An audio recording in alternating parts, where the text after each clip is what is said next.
elle est sortie du silence. Au cœur d'une polémique l'accusant de sorcellerie depuis plusieurs jours, Carla Mauro a décidé de prendre la parole.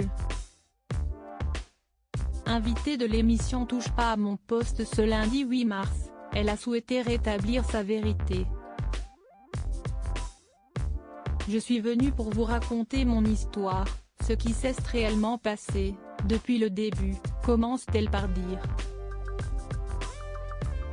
J'ai consulté cette voyante à l'âge de 17-18e ans. Je n'étais absolument pas connue et j'y suis à l'écart, entre amis, on se disait que c'était cool d'aller voir une voyante pour lire notre futur, dit la candidate avant d'ajouter, j'ai tapé voyante sur Marseille sur internet et je suis tombée sur elle. J'ai fait une consultation classique puis je ne l'ai plus vue. Carla Mauro poursuit donc sa vie et, au moment de la diffusion de l'émission des Marseillais dans laquelle elle apparaît, la voyante la recontacte. Je ne voyais pas le mal. Elle voulait me voir car elle m'avait vue à la télévision. Elle m'explique qu'elle est contente de m'avoir vue. Elle avait une relation amicale avec moi, confie-t-elle avant de préciser, je pensais qu'elle voulait mon bien, j'avais confiance en elle.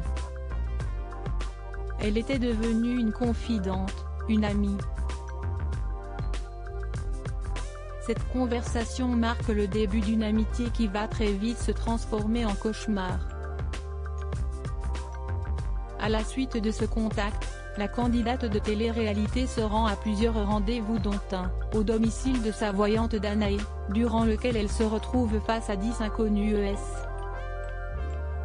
Elle était avec une dizaine de personnes et m'a dit, tu m'as dit que tu voulais réussir dans ta vie, gagner de l'argent. Je peux réaliser tout ça. Mais pour ça, il faut que tu me formules des choses, que tu me les dites. Elle me parle de dons qu'elle possède et j'ai la pression parce que j'ai 10 personnes autour de moi que je ne connais pas, confie Carla Mauro. Elle ne me laissait pas partir tant que je ne formulais pas les choses que je voulais, avoue-t-elle avant d'ajouter, à chaque fois, elle enregistrait les choses à mon insu. Elle m'a dit que je lui avais demandé ça et je lui ai affirmé que non.